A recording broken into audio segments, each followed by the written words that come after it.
السلام عليكم رجب يا رئيس رجب طيب أردوغان أريد منكم زواج بنت تركيا تحب الله ورسوله. السلام عليكم يا بني تركي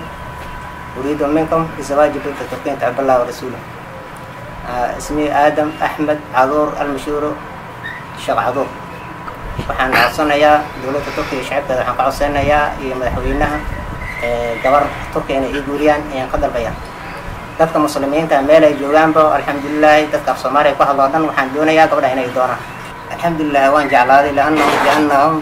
ra'yi saliim macnaha ra'yi fiican bay leeyihiin khilaafkoodana uu ra'yi oo macnaha dadka maartay hay'adaha maartay iska socdama qaadada alxamdulillaah xagga maartay aqoonadoodan ay wanaagsan tahay fikirkan goormo kugu soo dhashay hadii ilaa muddo alxamdulillaah inta dhowr sano gabdhaha Turkida ah ma gabar hadda ku ballansan baa jirta oo aad doonayso in lagu doono ikaadi ma waxa doonayso ma waxa jira gabar Turki ah oo ku ballansan oo aad hore isu taqaaneen oo aad doonayso inaad guursato oo lagu doono miyaa jirta ama gabar walba Turki ah maya si guud baan weydiisanaa gabar Turki baan doonayaa oo laakiin gabar wadaad oo quraanka taqaan maartay eludiina oo ilaahay rasuulka jacayl wadaad yaa waxaan weydiisanaa gabadhaha Turkiga maxaa uga dooratay gabadhaha kale ee caalamka gabdhaha caalamka maartay alxamdulillaah rabbil caalamiin waa dad muslima alxamdulillaah marka dhaqanka maartay Turkiga Soomaalida iyo Turkiga maartay guurkooda inaan bilaaban jeclaa insha Allah dawladda maxaad ku doorbiday oo aad uga tagaysaa gabadhaha kale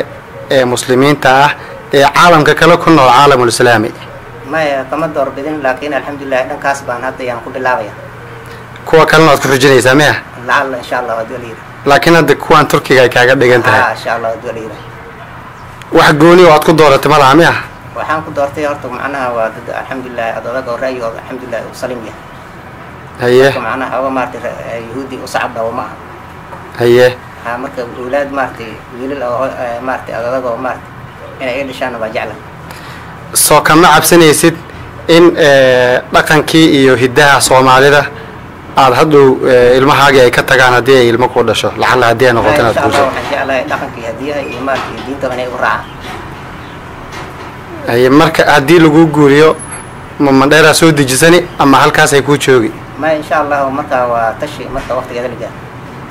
laakiin waxaad ku qorshaysan ma laha